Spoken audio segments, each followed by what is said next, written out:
کوئی ایسی بات کرپشن والی نہیں، ہم نے ہر چیز کو قانونی طور پہ جو ہے وہ سر انجام دیا ہے، اور اس کے اندر ہم نے قانون کا ہر طرح سے خیال رکھا ہے۔ عمران ریاض خان کے جو وکیل تھے، جو میاں علی اشفاق کے ایسوسیٹ تھے، ایڈوکیٹ معروف، انہوں نے کہا کہ ہم جو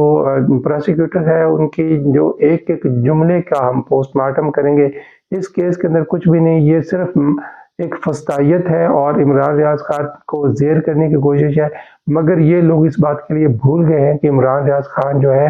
وہ ایک مقصد کے لیے کھڑا ہوا، ایک مقصد کے لیے وہ بات کر رہا ہے، اور اس کا مقصد پاکستانی عوام ہے اور پاکستان ہے۔ وہ ہمیشہ جب بھی نعرہ لگاتا ہے تو وہ پاکستان زندہ باد کا نعرہ لگاتا ہے، اور ایسی صورتحال جو ہے جب وہ پیشی کے بعد عدالت سے باہر نکلے تو عمران ریاض خان نے جو ہے وہ کیمروں کی طرف دیکھ کے پاکستان زندہ باد کا جو فلک شگاف نعرہ بھی لگایا، اور انہوں نے بتایا کہ میری گرفتاری جو ہے وہ کسی شہزادی کو سلامی پیش کرنے کے لیے کی گئی ہے۔ بالآخر جو ہے وہ عدالت نے عمران ریاض خان کی جو ریمانڈ دینے کی درخواست تھی اینٹی کرپشن کی، اس کو مسترد کر دیا ہے، اور عمران خان کو جوڈیشل ریمانڈ کے اوپر جو ہے وہ جیل بھجوا دیا گیا ہے۔ اب دیکھتے ہیں کہ آگے عمران ریاض خان کے جو وکلاء ہیں وہ کل سے ان کی جو ہے وہ درخواست ضمانت جو ہے وہ عدالت کے اندر رکھیں گے، عدالت اس کے اوپر کیا فیصلہ کرتی ہے۔ امید ہے انشاءاللہ تعالی بہت جلد جو عمران ریاض خان جو ہے وہ اپنے گھر والوں کے ساتھ، اپنے بیوی بچوں کے ساتھ اور اپنے فینس کے ساتھ یہاں پہ موجود ہوں گے، ان کی وہی گرجدار آواز اور وہ باروب طریقے سے جو وہ حقائق بیان کرتے ہیں وہ اسی طرح سے وہ حقائق بیان کرتے رہیں گے۔ ناظرین، اس کیس کے اندر آپ کو میں یہ بھی بتاتا چلوں کہ پنجاب کی جو نامزد وزیر اعلیٰ ہے مریم نواز، وہ جس حلقے سے منتخب ہو کر مبینہ طور پر منتخب ہو کے وہ ایم پی اے بنی ہے، اس حلقے میں ان کا مقابلہ جو ہے وہ مہر شرافت کے ساتھ تھا، اور مہر شرافت جو ہے وہ پی ٹی آئی کا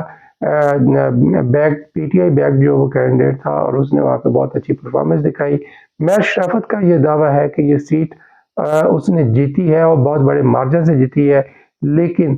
وہی ایک جو مروجہ طریقہ تھا کہ فارم 47 کے اندر دھاندلی کر کے مہر شرافت کو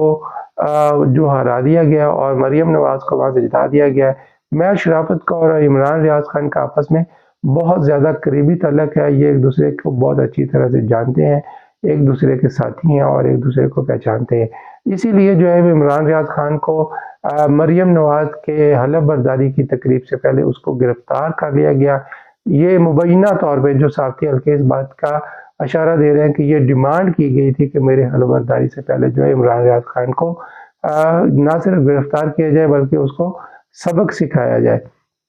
صحافتی حلقے اس بات کا بھی دعویٰ کر رہے ہیں کہ یہ کوئی آخری جو ہے گرفتاری نہیں ہے، بہت سارے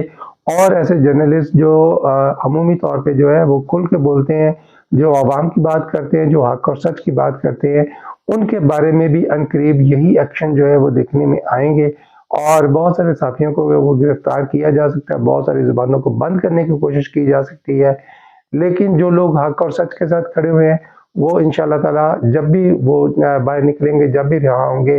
اور وہ اپنی بات ضرور کریں گے، وہ حق اور سچ بیان کریں گے۔ جو بھی حق اور سچ پہ ہوگا، یہ کوئی ضروری نہیں ہے کہ وہ پاکستان تحریک انصاف کی بات کرے۔ اگر موجودہ رجیم اگر ٹھیک کام کرے گی، عوام کے فائدے کی بات کرے گی، پاکستان کے فائدے کی بات کرے گی، تو یہ صحافی اس کو بھی اسی طرح سے ہی پروموٹ کریں گے جس طرح سے وہ دیگر لوگوں کو پروموٹ کرتے ہیں۔ جی ناظرین، یہ تھی ہماری آج کی ڈیولپنگ سٹوری۔ تمام قوم جو ہے وہ عمران ریاض خان کے لیے، تمام صحافتی حلقے، تمام سنجیدہ حلقے، تمام سول سوسائٹی جو ہے وہ عمران ریاض خان کے لیے متفکر ہے۔ انٹرنیشنل لیول پہ بھی عمران ریاض خان کی گرفتاری کو انتہائی تشویش کے ساتھ بیان کیا جا رہا ہے، اور یہ ایک انٹرنیشنل پریشر بھی ہے کہ عمران ریاض خان کو جلد از جلد جو رہا کیا جائے۔ اور اس کے ساتھ تمام لوگوں کو جب ان کی گزشتہ شب ان کی گرفتاری ہوئی تھی تو تمام لوگوں کو یہ خدشہ تھا کہ کہیں ان کو دوبارہ سے جبری طور پہ گمشدہ نہ کر دیا جائے، نامعلوم افراد کی لسٹ میں نہ ڈال دیا جائے، کیونکہ اب جو ہے عمران ریاض خان جو ہے وہ جسمانی طور پر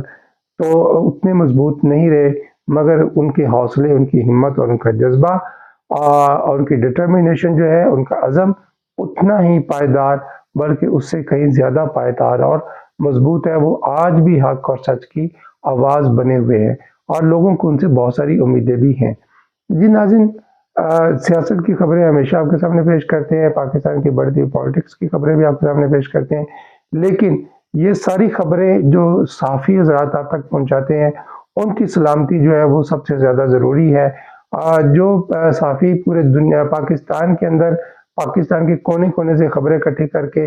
آپ تک پہنچاتے، آپ کو باخبر رکھتے ہیں، اور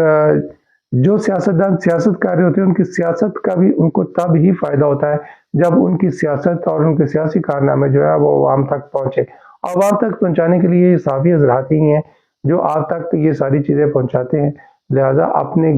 پاس موجود جن صحافیوں کو بھی آپ پسند کرتے ہیں، جن کو بھی آپ سمجھتے ہیں کہ ان کی خبر جو ہے وہ معتبر ہے اور ان کے ذرائع مضبوط ہے اور ان کی بات جو ہے وہ معقول ہے، تو ان کو سپورٹ ضرور کریں، ان کے لیے حق کے لیے آواز ضرور اٹھائیں۔ عمران ریاض خان بھی پاکستان کی ان نامور صحافیوں میں صف اول میں شامل ہے، ان کے لیے بھی آواز ضرور اٹھائیں۔ جی ناظرین، یہ تھا ہمارا آج کا ولاگ، امید ہے آپ کو پسند آیا ہوگا، اپنے رائے کا اظہار کمنٹس میں ضرور کیجیے۔ اگلے ولاگ تک اجازت دیجیے، اللہ حافظ۔